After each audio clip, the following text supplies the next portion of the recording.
Welcome to Privacy Now, your go-to podcast for privacy, crypto, and AI. Hello, everyone. Welcome to another episode of Privacy Talks, the second episode.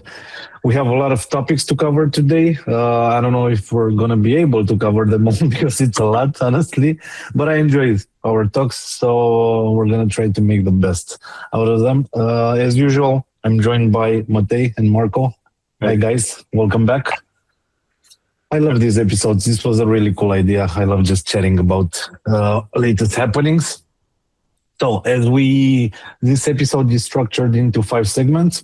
The first segment, we're going to talk about Discord and their age verification and all the shenanigans behind it. Segment 2, we're going to cover Anthropic, their war with Pentagon, the QuickGPT movement. Then I'll go over some models, MiniMax to be more precise. The latest one, some Claude vulnerabilities, and there are newer Claude vulnerabilities that Marco knows more about.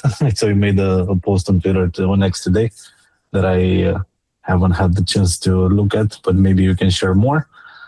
And some AI layoffs from Oracle and Block.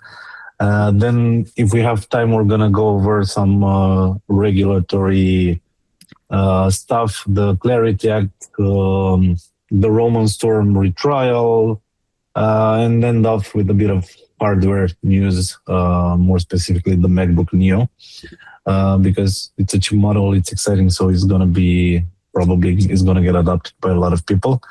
In Romania, I already saw that we don't have stocks anymore, so it's probably being bought left and right. But yeah, we good to get started? Let's go. I have some bullet points for each segment, so listeners get a chance to understand what we're going to be talking about to give some context. So for the first segment, Discord, I'm sure that probably everyone that uses Discord heard about this, but in February this year, they announced a team by default policy. So all users placed in a restricted under 16 mode until they verify their age via facial scan or government ID. I don't have to specify the privacy concerns regarding this. Of course, they faced an immediate backlash, and more so because the verification vendor was Persona, backed by Peter Thiel's Founders Fund, same fund tier to Palantir, which has a contract with ICE to deport people, which sucks for them, but it is what it is. So now they postponed the global rollout to the second half of 2026 and issued the public mea culpa. The problem is the original plan had no explicit limits on what happens to the facial scan data or the government ID images. A prior vendor breach had already exposed over 70,000 user ID photos, and Persona also left thousands of files exposed on the open internet during its UK test with Discord. So, and Persona CEO kind of pushed back publicly, saying Discord misrepresented their tech to shift blame. But we also know the truth. So, I think this is a preview of what every major platform will be doing under new age verification laws in Europe, Australia, UK, Brazil, the United States. So this is a real privacy concern. And this is kind of the bullet points I had. What do we think of laws? Sorry? What do they specifically say, the new laws? Is it for... No, but it's probably a precursor to what's going to happen around the... Yeah, I mean, you saw, I think Australia already put an age restriction on all social media, right? 16 plus or something. Yeah, they're not the only ones. I think there are a couple of more countries that are... Yeah, but from my perspective, I would say this, so much meddling in of the state, right? Under the guise of protecting children and all that, I just hate it, because if you look at, you want, at least from my perspective, I'm more libertarian than not. You want the least amount of, state and government in your personal life, and obviously the government wants to always encroach more and more to have control over how you do what you do.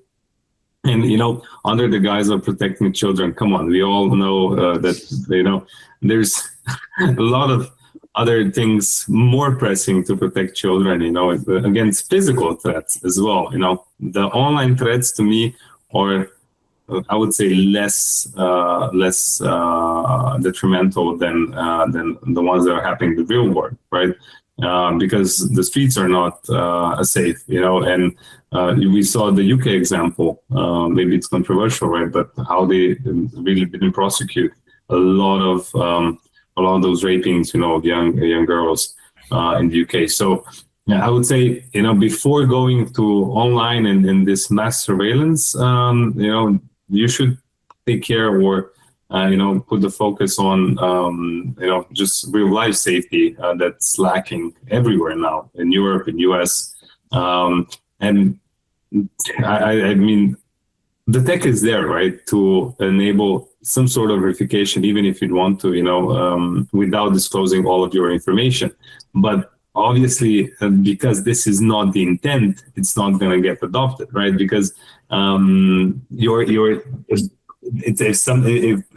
you're doing under the guise of protection, that you really you want that data, right, from everyone, then of course you're not going to implement the tech that enables you to do it without disclosing all the information. So it's pointless. It's pointless. Pointless. It's going to be hard to fight it. Even like we can speak from our personal example, right? Oasis Tech enables solutions like this, but they wouldn't get adopted because the intention is somewhere else, right? With Exactly. The companies that collect the data or the clients they want certain solutions around data collection. So yeah, to me, it's terrible. Also from the perspective that because they put it as law, right? Then it's all right to do it because it's legal. It's legal to do it, but you can basically make anything legal, right? If the government decides to make it legal. So, I always like to discern between legal and legitimate, right? And I think here maybe it's legal, right? But it's not legitimate to collect all the information that they want. And the Discord example is really great to see that there was a revolt and they went back, a private company, because of their users kind of reversed the steps and didn't implement it. But yeah, as you said, Mini, it's only a question of when everybody's going to start forcing this on us. And then from our perspective, I'm already moving, to open source solutions on a lot of things, right? And I think this is going to be interesting to see. Are they going to push it the same as you never catch criminals on platforms that you surveil, because criminals are the first ones to develop new tools where they don't have surveillance, right? Surveillance. So are they going to push normal people to services like that as well, just because they're trying to encroach on personal liberties too much on the platforms that we already use now? That to me is the question. I think there's a rising trend when it comes to users being concerned over privacy, hence the backlashes from a majority of people. And this is surprising because we've been trying to preach privacy for some time now, and at times I guess we felt hopeless that people don't care about privacy, but it's apparent that they do. And I'm seeing a rise. I watch a lot of tech videos and reviews and stuff like that. So I'm seeing a lot of YouTubers shift from Windows to different Linux distros, trying to promote those and offer tutorials on how to make the shift and have open source software and that kind of thing. So there's awakening happening across the world. And even this morning, I spoke with a friend of mine who's super anti-technology. And he had some taxes to pay at a local, and the bureaucracy in Romania, like it's something horrible, and we're so anti-technology. So lately, over the last 2 years, we've been trying to digitalize some of the office work, and I told him, hey, I think you can do this online. You just have to register your face, and so there's this whole process where they scan your face and ID and all of that. And he was like, no, I'm not going to give them my data. And I was surprised because he doesn't care about these things, but apparently. But you know what's funny? Sorry, just to chime in. People, when you register, you basically usually give them all your data, right? It's like name, surname, address, date of birth, everything, Yeah. That was inputted like very lightly, no problem. But then when an official KYC comes, right, when you need to submit your ID and all that, then it's like, oh shit, which is good. I think at least there is a point of realization. They trust the government less than some third-party website that sells, I don't know, T-shirts. Yeah, that's what I was going to say. I think there is this privacy consciousness, but still not enough against tech. Like it's against government because the government has failed in pretty much every country. So there's really like zero trust towards the governance. And then if they tell me like, hey, we need to keep you safe, I need all of your chat data, obviously I'm not going to do it. But me thinking like, hey, Meta likely already has all of my WhatsApp chats, like, yeah, likely. But what can I do? I want to use the service. But if the government steps in, it's a very different feeling. Yeah, it's a very good distinction. Yeah, so basically, nobody trusts the government, but the companies enjoyed in basically endless trust. I guess maybe from the perspective of the user, the company operates across jurisdictions. You're a small dot. Nobody cares about you. In a country, you're not that small of a dot, right? You're a bigger dot. And then they can influence your day-to-day life, by doing something, So, and I think it's more tangible with the government and less with, even though governments did have, like the US, governments did have a backdoor into all social media companies, right? So, I mean, basically all. If not directly through people, FBI, I think, had access to Meta, Twitter, everybody. Just this proxy was enough to maybe think, or maybe because they were US company, if you are non-US, you probably weren't interesting to them, and that was it. That was enough. Yeah, I think there's a big distinction. Like with corporates, I'm like, these are smart people. I mean, very educated. They made it to the top. Their main goal is financial driven. With politicians, it's like, you are incompetent, and I think you only seek power. And that's for me so much worse than like this capitalist mindset of I'm going to use your data to analyze, to manipulate you, to buy more things versus I want to know as much as I can about you, to control you, to kind of reduce your power so that you can never rise against me. I think that's so much worse. Yeah. Very good point. You're right. Yeah. Sad reality. I'm gonna cut that part. I mean, chat control was abandoned in Europe, right? I think they stopped trying to get it through. No, I didn't. Didn't it pass? I just saw news that it stopped.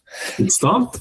I mean, that's also the thing. They give you one news, hey, it's done, it's abandoned, we're not gonna try anymore, and then they sneak it in somewhere, and you have relaxed. So could be that I'm wrong. I think this chat control is back on. Wait, chat. I think it's back. I think it was it was vetoed, but no, it wasn't accepted by a few. They just extended the temporary declaration until August 2027. Okay, so they gave us another year and a half.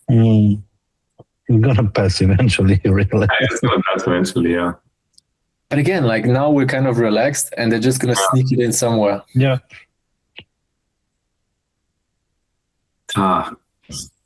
My lord. Yeah. It's their way or the highway.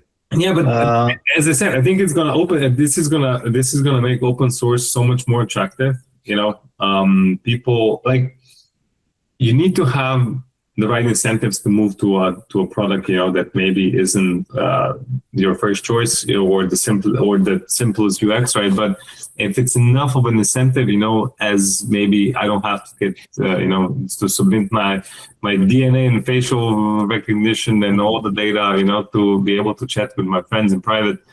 Maybe that's enough of a benefit that they go over that hurdle, and that's it, right? So yeah. The good thing is that users are boycotting this, and yes, yeah. And it's funny to see the companies how they react to this. Like, oh, you actually understood us wrong because we weren't gonna do this. Like even Discord, they said like, so it won't be a problem because probably for 10% of the users, this is going to be an issue with the new accounts, because for the rest of 90%, like we already know their age because they have like account signals like age, account age, payment methods, like if you paid with a credit card and stuff, server activity patterns. But they do this after the whole mess. And well, we all know, yeah. It sucks. I know this is good good for you, Mate, because you hate Discord. Yes. Actually, no. I actually love Discord, to be honest. I love using it, configuring it. For me, I don't kind of applaud any downfall, because of regulation. But I won't mind if we use less Discord. To me, it was just so disorganizing. Oh, it was too big to me. I know, but for crypto and gaming communities, like it's hard to make everybody shift to a new platform. Like that takes years and years. Right.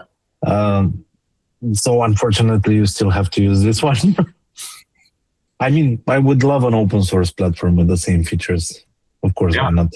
Yeah. I'm all for open source. I mean, look, with Claude Code and building alternatives is not that problematic anymore, right? So I think it's going to be just a question of who's able to create a product, that's up to par to these and just have it open source, right? I mean, crypto is the de facto open source community, right? We just need to see what's gonna be sticky enough, or what's gonna be the thing moving people away from, the centralized platforms back to the open source stuff. I don't know. Let's see. Since we're on the subject of platforms, did you guys reserve your handles for Europe's new Twitter alternative? What? No. There's Twitter alternative? No. Yeah. How is it called? Give me 1 second. I have it somewhere. I actually reserved mine. I wasn't able to reserve Mihnea, but I mean, there's many alternatives, but does anything actually work? It's something official, I guess. Well, released by the European Commission, that's going to be fun. EU.social. It's going to be like a 3 billion. You join the social media you can trust. What? EU. EU? EU. Yeah, as EU. in European Union, yeah. EU. YOU. Yeah. I'm going to write it in the chat. EYOU. Okay. As in you. EU. That's social. That's Is the European social media platform. Social, you can trust. You can always trust everything that happens in EU. Come on. It's built on trust, transparency, and data sovereignty. This sounds like something ChatGPT blurred. What I give to them is they tried so often with decentralized tech, cryptographic tech attempts for like sovereign identity. There was like really lots of initiatives. So I do have to commend them on that. But it's just, they've never managed to build any products, and it doesn't make sense for them. They should just sponsor kind of the research and then hand it over. Yeah, exactly. I'm going to be back in 20 seconds, guys. There is somebody at the door that I need to No, shoot. The problem for me with EU is, there's so many grants, so many initiatives, as you said, but then nothing comes out. There's no follow through on all of that. But that's the thing, like as you kind of mentioned early on, where does the government mingle and where does it kind of keep an arm's length distance? I mean, yeah. The thing is, when everything is going well, you kind of don't want the government to interfere. But now, like most economies are struggling. In Europe, especially, everything is kind of going down. We don't have any good new industries, especially in tech. So you kind of want the government to do something. But I would counter that with the problems that we're in is also due to the spending, the irrational spending that the governments do, right?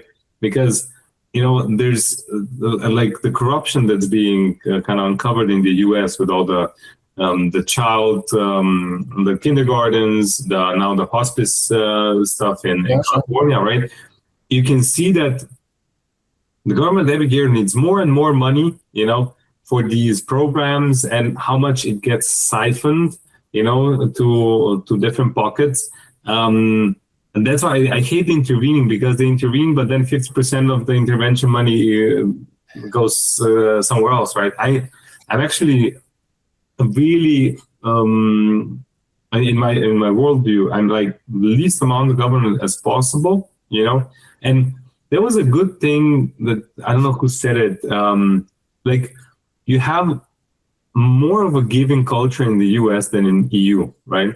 Because EU has so many social programs that people get taxed on all their income and all that, you're not gonna give, to charity additional to that, because there's so many of these programs that are government based, that the government's already taking. So you're like, oh no, yeah, you're gonna get taken care of by the government, right? Because I've been paying so much tax for this, right? So I think releasing more money to the people, because people are inherently good, right? Yeah, but then you look at China and you're like, fuck, they actually managed to build this automotive industry just with incentive, like not prohibitions like we had in Germany, like, hey, cuts regular engines until like 2030 or something, or 2030. And in China, it was the complete opposite, like tons of government intervention, incentivize local production, incentivize electric with cars, make it easy to get license plate, build a whole system out of this. And for me, this is like very hands-on government. Yeah, but you know what China did? It's different, right? So they left the industry to be cheap at home and kind of be able for them to export at similar prices by subsidizing actually the pricing abroad, right? So the cars are being sold in Europe and US at these prices because the Chinese government is subsidizing the actual cost of the companies. And this is the fair and unfair advantage that they have, because China being a one-party rule system, right? They actually can implement like a 10, 20-year plan. Yeah, of course. And go for it. But what they're aiming for is kind of trying to monopolize, other markets, right? Like Europe, you can see already now, like it's been overflown with Chinese cars that are as good as any European and cheaper, but they're cheaper because actually China is subsidizing the cost to the companies. But that's bad. It's unfair competition. It's unfair competition when the government is actually helping companies corner other markets, right, to run out the competition, right? Like Stellantis Group, it's part of capitalism. I mean, capitalism is something. And I mean, by the way, we also put massive tariffs on those cars. Yeah, but that's the thing. That's a subsidy, right? So you put the tariffs on, and they can basically. They get the same amount as they would if they sell in China, even though somebody needs to pay the tariffs, right? So the Chinese government is subsidizing these companies so they can spread and corner the markets, so they can later have more control, and then you start hiking up if it's needed, right? I mean, capitalism for me is the best wins, right? The best solution wins, but the problem is if like Microsoft. You remember Microsoft, how it was killing all the competition when they rolled out Windows and Office and all that. And I heard a good podcast where they were like, how they were getting ideas for the PowerPoint docs, all that, Excel. It was from, I think, Lotus Notes, where people were building their own products or add-ons, right? And they had these conferences where people would present their solutions, and then they were like, "Oh shit, this is really good." Develop their own, and sold it to the masses. So monopolies, I think, don't help capitalism. Capitalism in the sense is free, I would say free markets to an extent where there's not one player that can stifle the competition. That to me is capitalism. And if somebody's paying, is subsidizing companies from state budget, that's not free market. No. But at the same time, if you imposes so many tariffs, right, that's not a free market as well, because exactly. So I guess it's all a political play. Yeah, that's why we don't trust them. Yeah, true. Yeah. I mean, it's a tough question. It's a tough question, right? Because I wouldn't go with the Chinese model. I don't like the Chinese model. I thought you were actually advertising by a BYD model while you can. Sorry? I thought you were advertising for BYD. No. No, but I don't think there's one perfect, model. Like the Chinese model is good for something, worse for other. US model is, again, good for innovation, maybe social side of things, maybe not that good. Europe, very social model, right? But then innovation gets stifled by regulation, making sure everything's, proper and kind of in control. So how to combine these three, I don't know. We went very political right now, but still. Yeah. It doesn't matter. I think that's just everyone has so much frustration in them. I feel like lots of my talks, even with friends, they go political very quickly. And it wasn't like this a few years ago. Yeah, everybody's political nowadays. Yeah, I mean, politics are getting involved into every aspect of your life. So that's why I think it's getting so political. Like even, you said, the next topic, I think, or the next segment is anthropic AI versus ChatGPT. And that's, again, political, right? Completely. Exactly. So it's hard. You can't avoid it. It's so interwoven now that you always talk about politics as well. The next segment it's actually tells you a lot about what users really care. But let me give you some context first, because I have a couple of bullet points here as well. So Anthropic versus Pentagon, right? This started back in July last year. So they won a $200 million Pentagon contract, Claude becoming the only AI on classified military networks. In January this year, Defense Secretary Haggett issues a memo demanding all DoD, Department of Defense AI contracts allow use for all lawful purposes, contradicting Anthropic's existing terms. And this is where it all started. So Anthropic had two hard limits: no mass domestic surveillance of United States citizens, and no fully autonomous weapons without human oversight.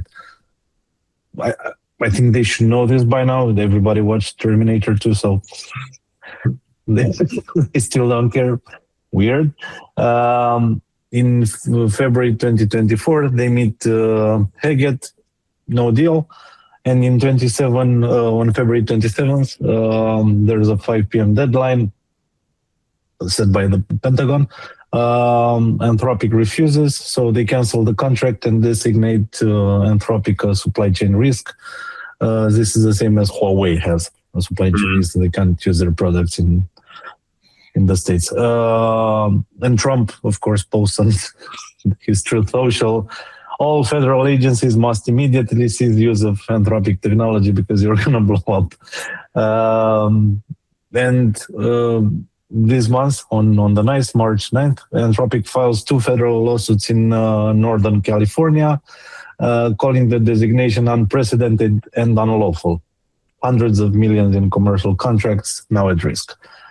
The key detail that some people might have missed is that in January, Claude was used in the operation to capture President Maduro.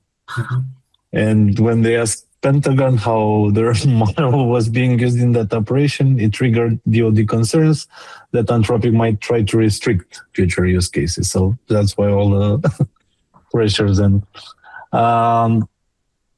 legal experts writing in lawfare say that the supply chain designation exceeds what the statute authorizes, and Hage's own public statements may have doomed the government's litigation posture. And over 900 employees from OpenAI and Google signed an open letter demanding their employers reject all Pentagon surveillance contracts. Now, OpenAI went a different route. And this was kind of their downfall. Because a day later, after Pentagon canceled the contract with Anthropic, OpenAI signed the contract with Pentagon with any lawful purpose language and no explicit limits on surveillance and or autonomous weapons. So I thought they initially said it's the same limits. They also no. They rewrote the contract after people canceling subscriptions. So within 72 hours, 2.5 million people pledged to cancel ChatGPT. Daily uninstalls spiked 300%. Claude became the #1 app on the App Store from users switching to Claude. So Sam Altman admitted afterwards that the rollout was rushed and sloppy and revised the contract to add mass surveillance prohibitions, but it was too late. And more so, they released ChatGPT 5.4, which went unnoticed because of this, like the same day that people were quitting OpenAI. So super nice. Such a good marketing. But I think what this shows is actually people have more control than they think if they react. Discord was the first example, right? Now, OpenAI uninstalls, Claude installs, based on,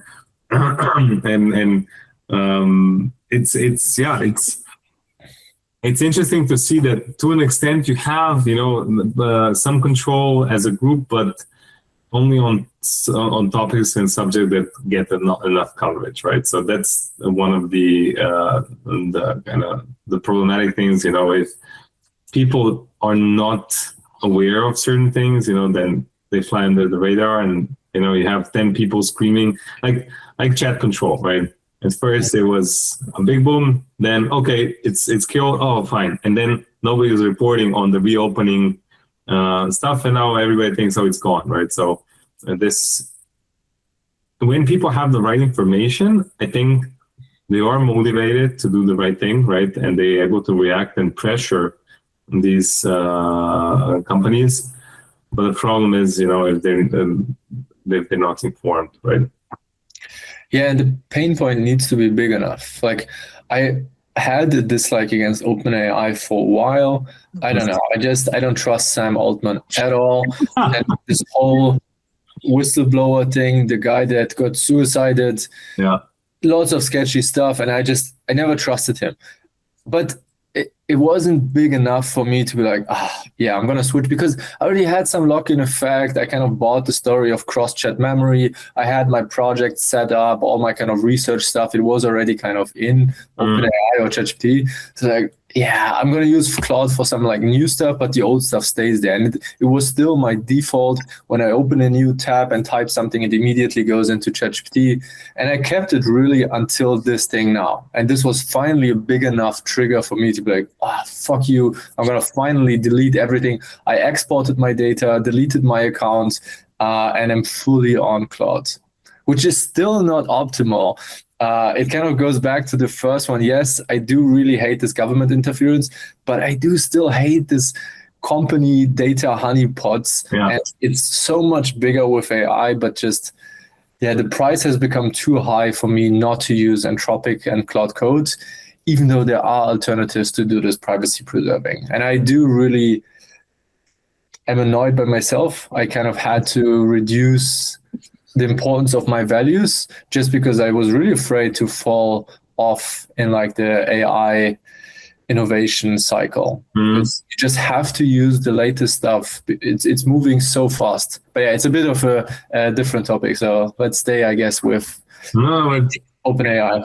No, but it's an important one. So to me, I have a similar situation where I want to host something, myself. I have it more private, but at the same time, as you said, you have all the latest features, the latest models with Claude. It's so good, that you need to make a concession to be competitive in the markets, even if you don't like it to an extent. Maybe you then watch. It's expensive to run everything locally. Like you need a powerful machine, you need powerful GPU.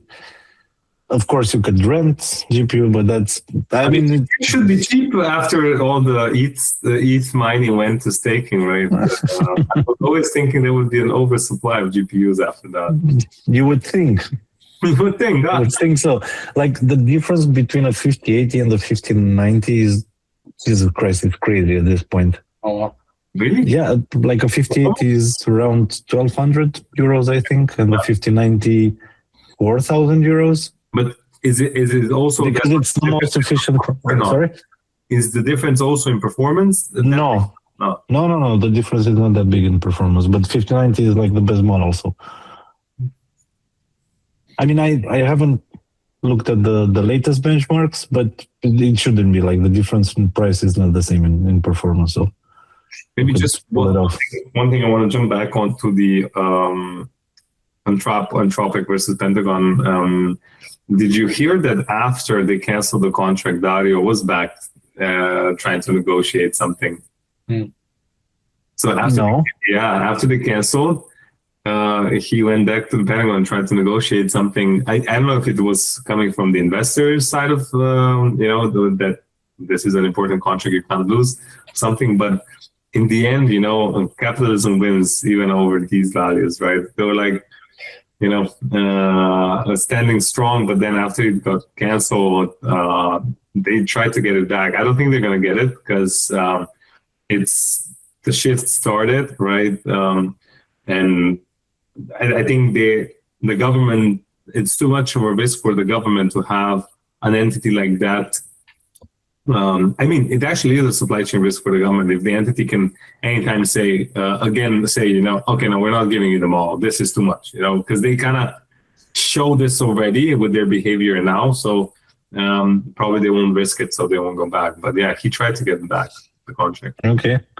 Yeah, probably an investors.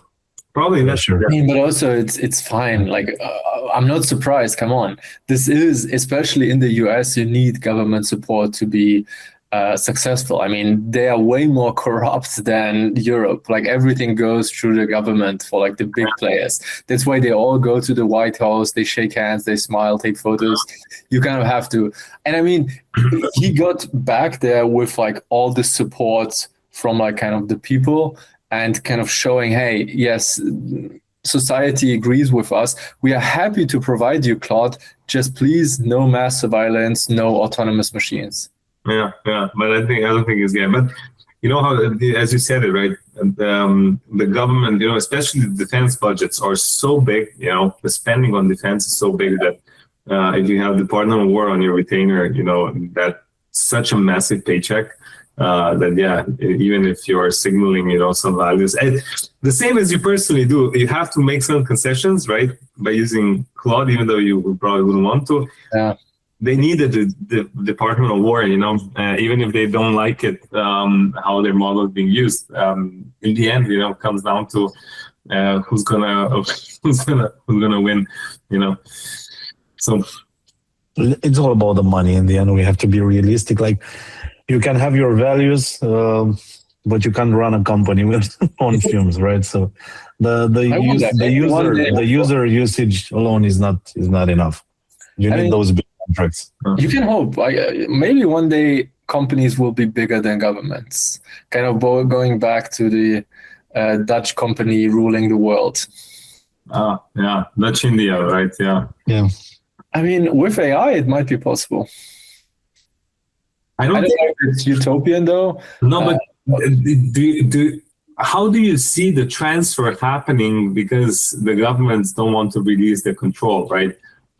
So they're always going to stifle anybody that has an aspiration like that. Only if you move to Mars with Elon, you can start a company-based country. I don't see it because you can see it already in Europe, right? And the justification here is, again, lawful, legal, right? So OpenAI said the models can be used for anything legal, lawful, right? And it's just a question of what they make legal and lawful, right? Or what they make illegal, right? Or unlawful. So I think here, if a company gets too big, they break it up. Like it was the same with Google, right? The previous administration, I don't think it happened. No, it didn't happen. But the previous administration wanted to split off Search, Chrome, and YouTube into 3 separate entities because it had too much of a kind of... Oh, yeah, I remember that one, yeah. But then it didn't happen, and then the administration changed, and it wasn't on the table anymore. I mean, it wasn't necessary anymore. They didn't pursue it. But the governments, as soon as they're going to feel threatened, I think they're going to, step in with... Because like even I'm from Slovenia, right? So it's a small government, right? But we're under EU umbrella, right? So if EU decides, all right, this AI company is getting too big, it threatens us, they're just gonna make it illegal and that's it. And they're gonna force you to stay in the EU bubble because you're physically located here. Like I don't know, maybe you can start some experience with I don't know, in Africa. Create like Draper, do you know what's the E Nation that Draper is doing? Tim Draper, you know it? No. Let me just find it real quick. Yeah, so they're developing their own e-society. I know network states. Yeah, kind of. Draper Nation, it's called Draper Nation, and you can get kind of a passport from. So they do some, they help with some kind of relocations and finding but there's also they have this world citizen type of. You have like this crypto passport. It's like drapernation.com. You have eAmerica, Apparel Digital America. I mean, they're issuing it. They're trying to popularize it. I don't think it can happen because it's gonna always be connected with you physically staying in under what regulation you fall under, right, based on your location. But I don't see companies becoming state just because. I mean, they need military. That's the exactly. Military enforcement is key. Yeah. I mean, because at the end, it's still humans at the top. Yeah. So they're just gonna Kennedy you. It's not that complicated. I mean, they go to conferences. I don't know if they have that much crazy security, but honestly, they should. Yeah. No, it's true. It's true. We're getting to a conspiracy podcast. I liked it. I wanted to set one up anyways in German, but nice. It all plays out in the end because we're all conspiracy freaks. So. This thing, it's not even conspiracy, but still people would be like, oh, those guys are crazy. No, it's not. Yeah. I mean, it's funny how, when they unclassify documents, everything that the conspiracy theorists were saying, it's then in documents, right? It's like, okay, I guess... there is things you can believe that they are not that far-fetched, right? Not everything, but still. No, but honestly, this is a good conclusion that we're drawing here, that people care more about ethics and privacy than we think. Actual product features, right? This is a perfect example, both the Discord and You just ChatGPT. need the big trigger. So again, I think if there is going to be like a big data leak event in, let's say, Anthropic, it's going to shift again completely, and people are finally going to think like, hey, what about confidential compute? Is there a solution for private GPT? Can I run these models locally? So I think you just need these triggers. And this was a very obvious one, like, fuck, they want mass surveillance of all US citizens. No, I don't want to support it either. Yeah. But you need to have good alternatives, right? So Claude is a very good alternative to ChatGPT. Yeah, true.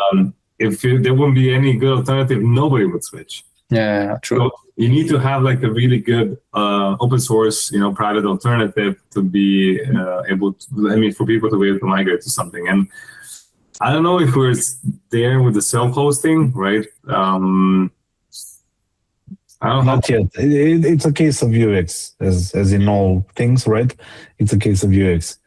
So I don't think we're there with self-hosting solutions.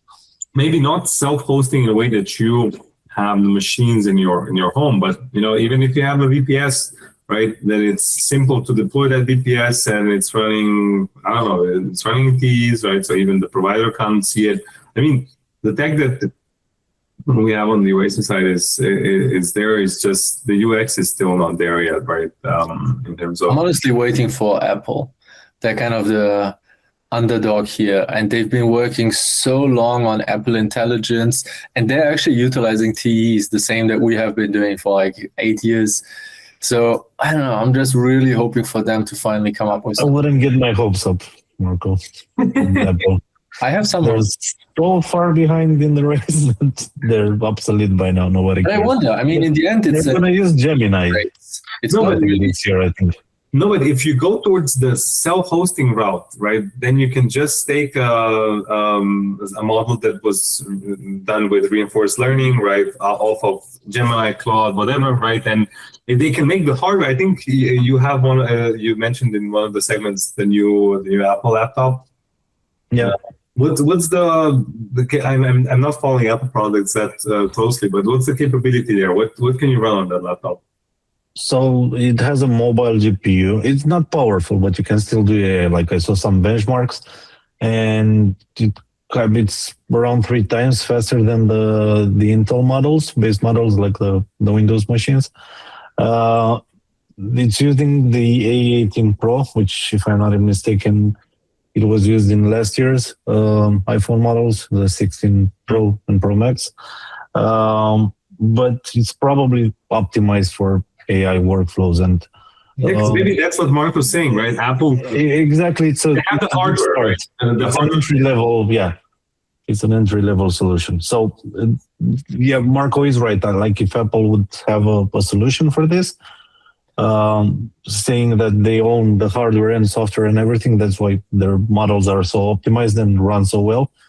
It could be a really good entry level. Yeah, maybe Apple AI is not having your own model. Apple AI is basically putting available models into their hardware and have a self-hosted solution, so they can go for put the flag down for the most private AI solution with kind of the models that are available or something like that. No, I think it's obvious that that's what they're going to do. I don't think they're working on their own model or anything. Yeah, and then it's just a question of UX, because you can use Claude Code today, even though it's from Anthropic. You can use it with any model, so you can already use it locally. So it's just a matter of like kind of making this as seamless as possible. Yeah. And Apple is the right... Mihnea, that's the thing that moves me to Apple, I'm not there. Yeah. Let's see. No, but I'm saying like macOS is the perfect platform for this. I think it has the widest adoption at the moment. All the major software developers release macOS versions first ahead of Windows and Linux. Yes, it was like I've been a Mac user for some time now, for at least 10 years, but on and off. I was always reverting back to Windows and Android. And this was because of software not being available on macOS or being released on Windows first. Now, in the last couple of years, 3-4 years, it's it's being reversed. So you have OpenAI released ChatGPT, the software client, the desktop client, first on Mac OS, then on Windows, I think 4, 5, 6 months later. So a big gap. This browser that we're using, Gark, was released on Mac OS. On Windows, it was released 6 months later, and so on and so forth. And there's a lot of software that I don't have for Windows. I'm on Linux. It's not available. I'm on Linux, so majority of my stuff is in browser. There's hardly any installs. Exactly, you don't have desktop clients. No, but the idea is not just to have a desktop client, because as OpenAI did it, you can interact with the system, you can feed it files and screenshots, and it can see your screen. So if I would have a private version, I would be comfortable doing that, right? The co-work stuff, no way I'm doing that, with Claude. No way. But it's so powerful. Yeah, you decide which folder you're giving it access to. Still, you don't get the full effect if you just give him one folder to co-work on. What's the point of co-work? Not really, because how many files? It's not meant to do that. I don't use it for that, to organize anything. I'm pretty organized with my files, but I like having different folders in which it can work, like having files, reading everything, having the structure of the folder, updating documents, and it so depends. You can have a folder per use case. For example, you need it for your accounting work. So I actually, again, I'm really losing my privacy focus, but I just hate kind of uploading invoices, filing this in my Google Sheet, putting it in the right Google Drive folder. Now I have a local folder. I do have to take a picture. I put it in there, and then I trigger Claude like, hey, check those invoices, get all the data with OCR, open Google Chrome, and this Google Chrome has just kind of this one account that has nothing else. It's just kind of for my accounting stuff. Mm-hmm. And it in the browser clicks around, puts all the stuff in the right sheet based on month. It kind of puts the right category, and then it puts it in Drive, in the right folder, everything. Oh, sweet. Yeah, it's really nice. You should try it. Yeah, can you do that for Linux? Does co-work work on Linux? No, you don't. You don't have the. You don't have the desktop client. Yeah, but Chrome extension works. Yeah, Chrome extension I think works. It's available so it can read anything in the browser and interact with websites. Yes, but I don't think I can give it local. I can give it local access. Yeah, likely you would have to drop those files into the chats, because I think even the Chrome extension opens like a chat box. I use it from the terminal, but still. Yeah, but if you install it in the terminal, you would give it access to I'm using Claude Code in the terminal, but I never actually checked co-work extensively because it was too much of an intrusion. Maybe I'll check it out to see if I can give it access to a few folders. That's the thing. The price of privacy is becoming too high. Still, I would never send like a family picture so that I get a fun animated one. But this stuff, it's tough to resist. True. Again, we're past the 1 hour mark already, I think. I don't see that. We started a bit late. We started a bit late, but it's still, let's move on to the next segment. Let's talk a bit about the... I haven't tried it. Have you tried MiniMax, Marco? No. Okay. Not yet, but I think this is exactly what we're talking about, right? Yeah. So putting MiniMax into an Apple-based, using that model in your Apple Studio, AI Studio, right? And so, just to give a bit of context, it's a Chinese-based model. I haven't used it. I don't know a lot about it, but it's on the same level of performance as Opus 4.6. Almost there. It even beats it in some benchmarks.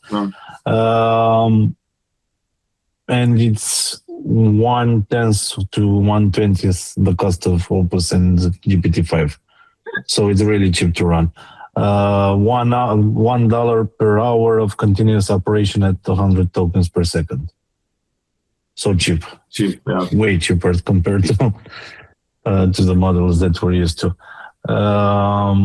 I'm just I was hoping that you used Marco, and you can give us more insight. But no, but for example, I'm currently building a feature for Matei for one of the products that we're doing at Oasis, and I kind of tried all the privacy-preserving open source models that are running in TEs and available via API, and Quen was by far the best because it's not a complex task that's going to be processed, so I didn't need a reasoning model. And Quen was so quick, quality is still super high, and just so much cheaper than everything else. So I'm really not surprised that these new cheap Chinese models are taking off, because especially new builders, they are super price sensitive. For them, it's worth it to set this up with these models instead of just using OpenAI's API. Mm-hmm.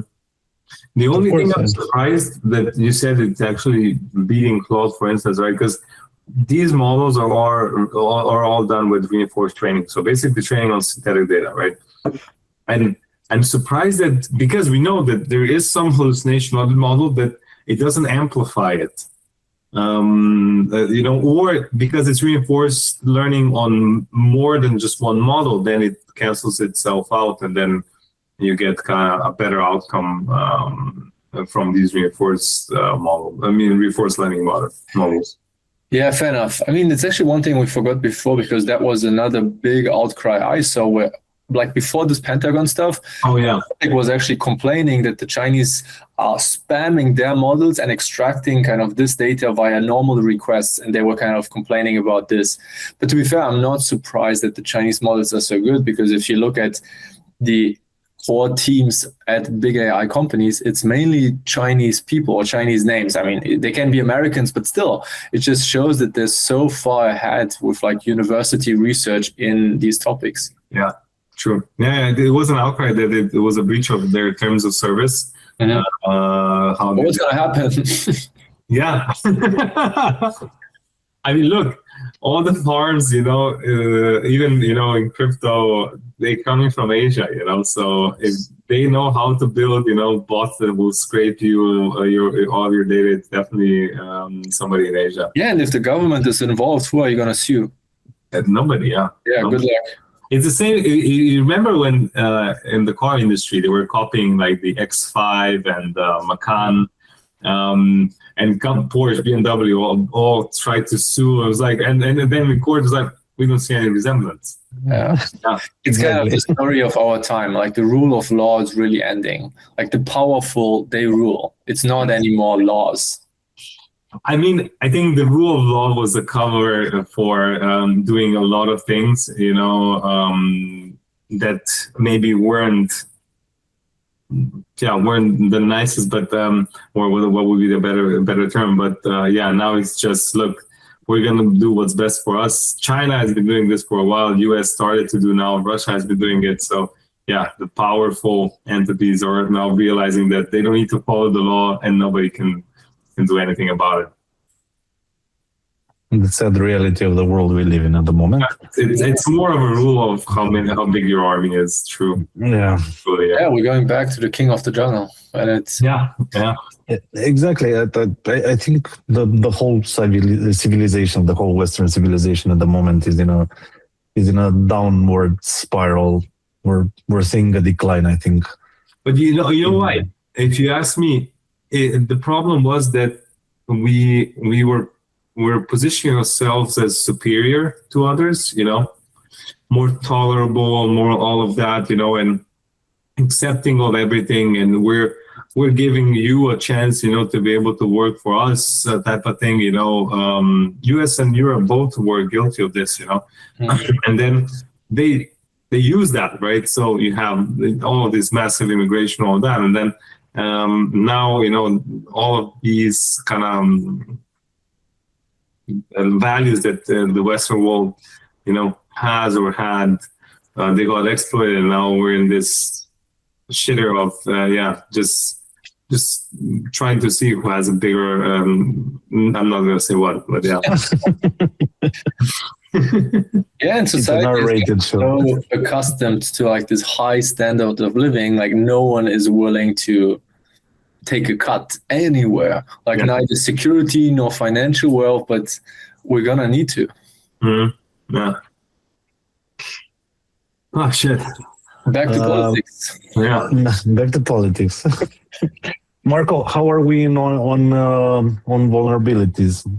Because I know Claude had some vulnerabilities in Claude Code that they fixed. They released. They had two critical CVEs. One that simply opening an untrusted repository in Claude Code could execute arbitrary shell commands on your machine, and they didn't need any additional user action. And one, a malicious repo could redirect all API traffic to an attacker's server. I think they switched the default Anthropic server.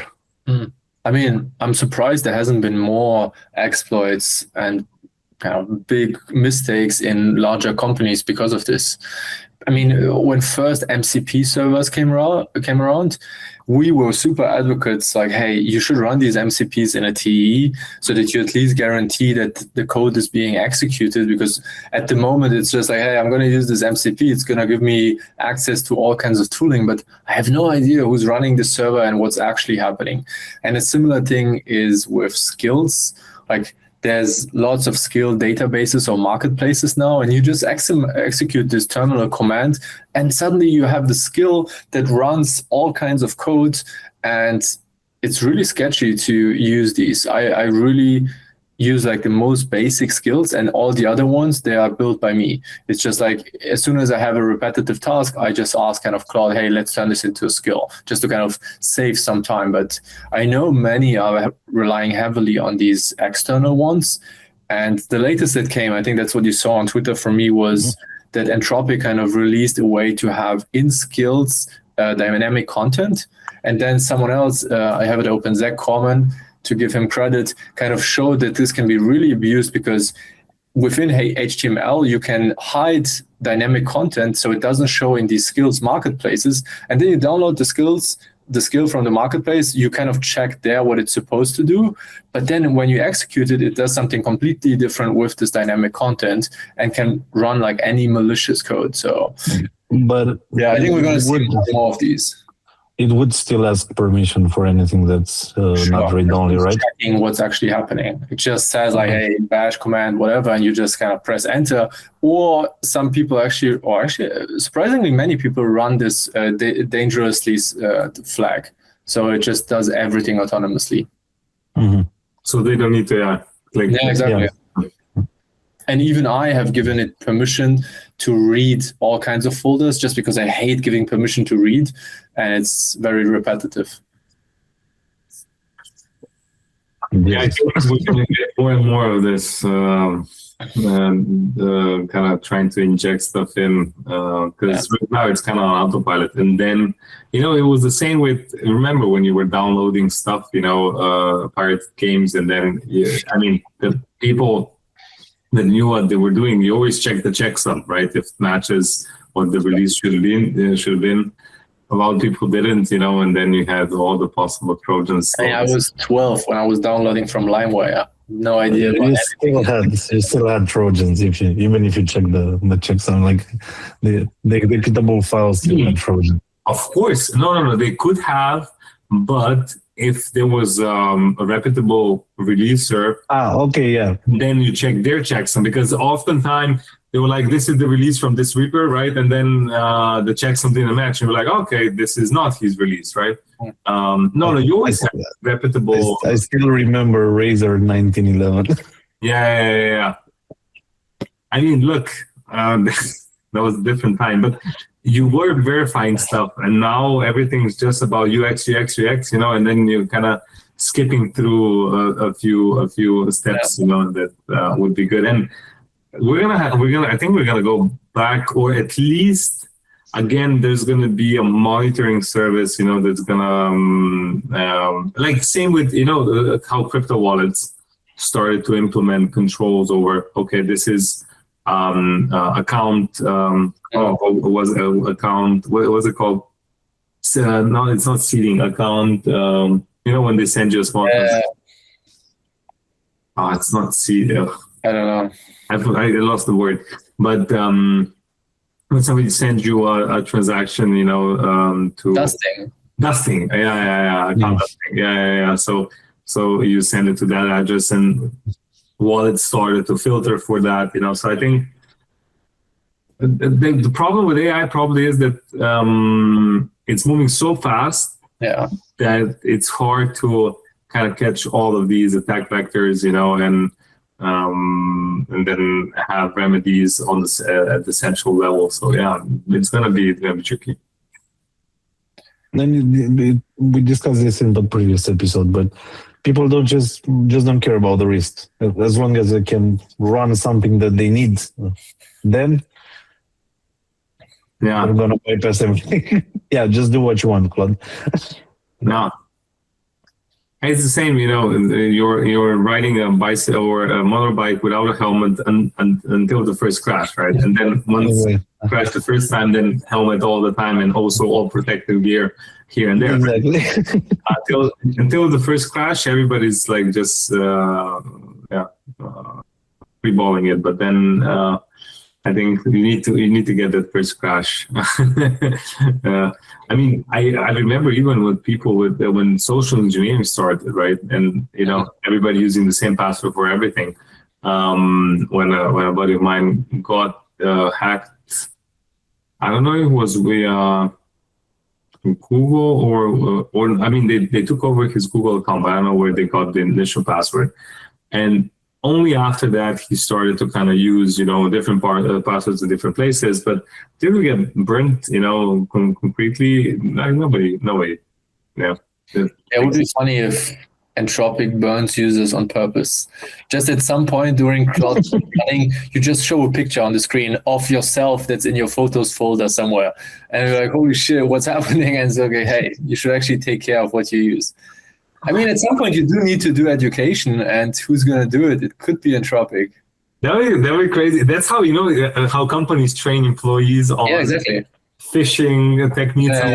Basically, do that on a retail level. Yeah. That maybe write to Claude into Entropic to implement that in Claude. Or create a skill that screens your photos folder and looks for the one with most skin. So if there's a naked one, it just automatically pops it up.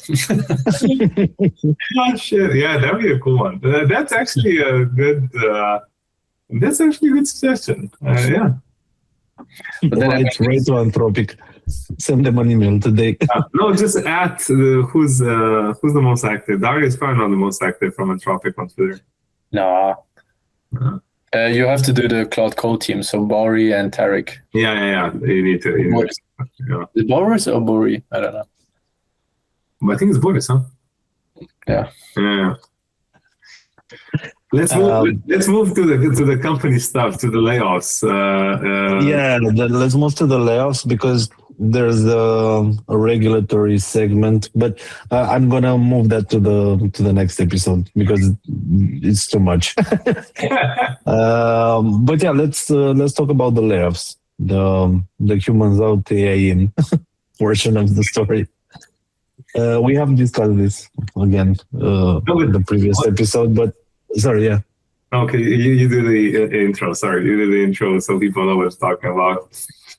Okay, so we're talking about Oracle and Block laying off people. Oracle planning 20 to 30,000 layoffs. That's to 12 to 18% of the workforce to offset cash pressure from AI data center build out. They raised 45 to 15 billion in debt equity in 2026 to fund Oracle cloud infrastructure because they're trying to become this big AI infrastructure provider. Customers include OpenAI, Meta, NVIDIA, XAI, Elon's AI stuff, and TikTok. And Wall Street expects Oracle's cash flow to go negative for several years before the investment pays off, but that's normal around 2030. And their stocks are down 54% from their September 2025 peak of last year. So, as I said, they're betting their balance sheet on becoming an AI infrastructure giant. Block, on the other hand, is being more transparent with this because Jack Dorsey cut 4,000 people. That's 40% of the block staff in a single announcement on February 26th.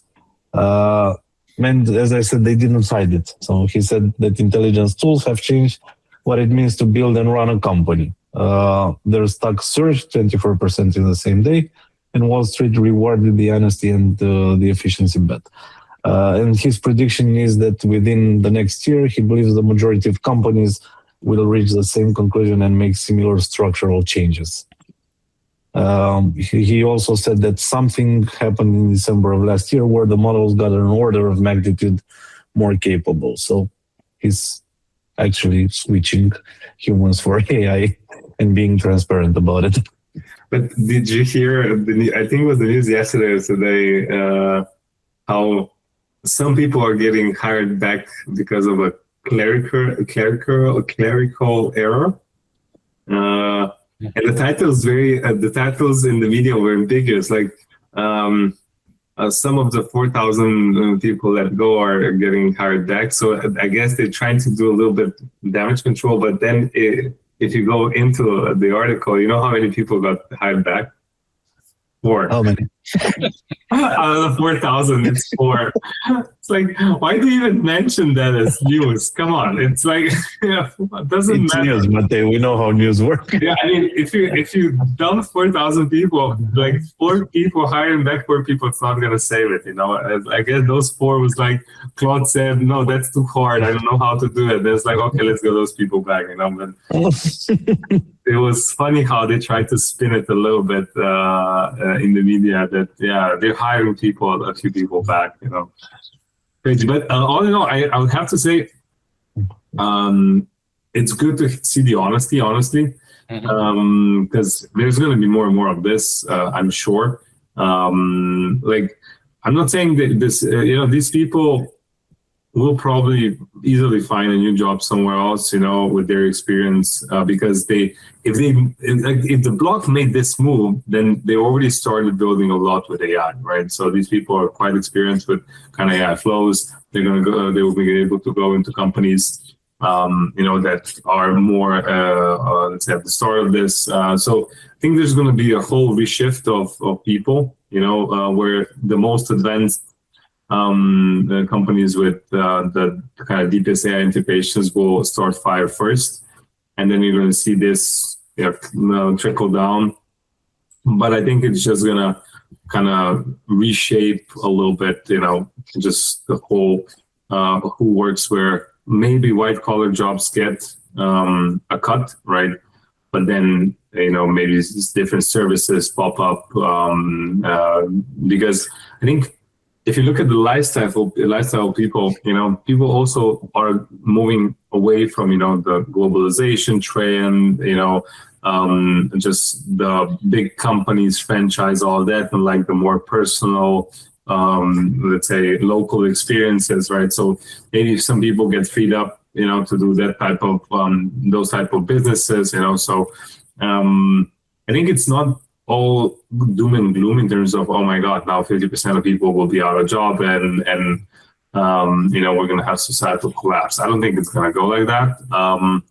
But it's interesting to see it. And maybe just one thing I want to touch on IBM stuff. I completely understand their bet, right? So they made a bet, what was it, in 2000s or even before, to be the mainframe of all banks, right? So that was their play. They ran it for a very long time, and then now they need something new, and now being the mainframe for all AI and stuff like that, I think it makes sense for them. It's completely in line with, I guess, what they were good at in the past and what they can execute on. So, yeah, makes sense. The only way I see it not ending in like mass job losses is if governments interfere to kind of go back to the beginning, because if it's just capitalism and just companies, I think most jobs can already be Claude Code skills or automations. Yeah, but you're only looking at kind of. Okay, if you move into also that humanoid robots come in. No, I mean white collar. Sorry. Yeah, white collar. I agree. If your job is laptop and internet, tough luck, man. And that's the 3 of us. Oh, I'm very physical. It's not the same, dude. So look, I'm going to be probably venturing into something different. Let's see. If I decide to switch industries, I would venture in something very physical. Smart, yeah. Yeah, I have a mechanical engineering background, so that was always something that actually intrigued me.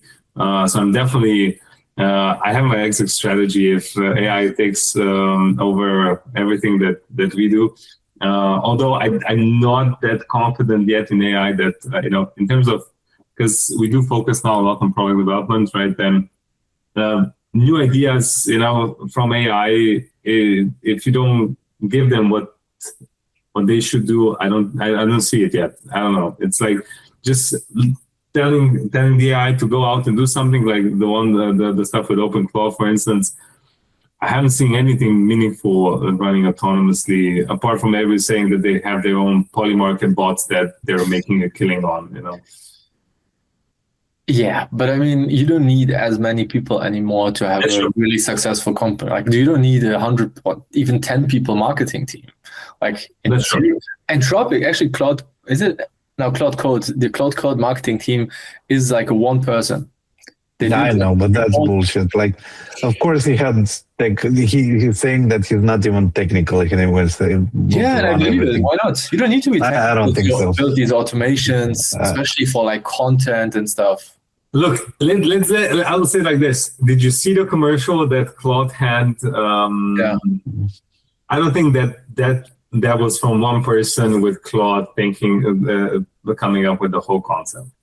Why not? You come up with the concept and then Claude helps you hire a videographer and No. I'm saying even the concept, it was really good. You need to distill this with a few people that have experience, that understand marketing. I don't think that can be, I mean, maybe, we hire an outside agency, but it makes sense. You can run like really successful teams with way less people if those people are AI native. Sure, so of course. Legal but I agree. All the research stuff. But I'm going to say it like this. A lot of people went to white collar because it was well paid and, there was kind of a better future here. I think a lot of people would also be happy doing something else, that's maybe outside of this.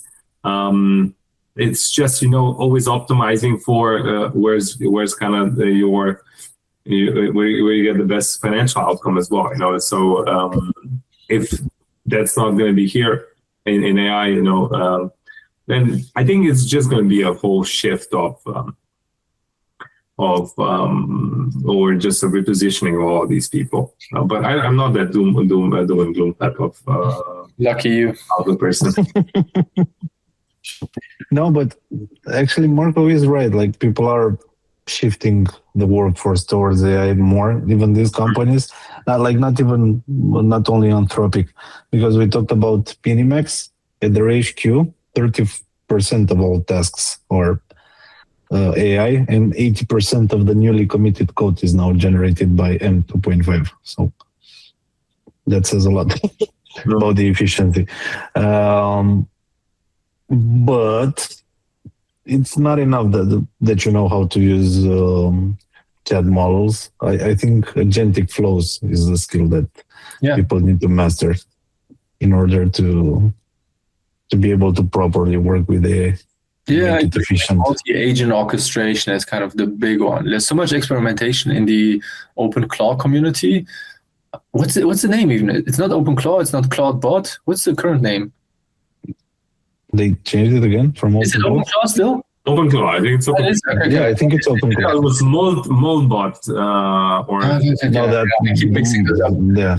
They are experimenting actually a lot with this. Like Claude Code, they do have an experimental feature that you can activate for like agentic teams, but I don't know anyone that properly uses this. They just use sub-agents, but that's very different.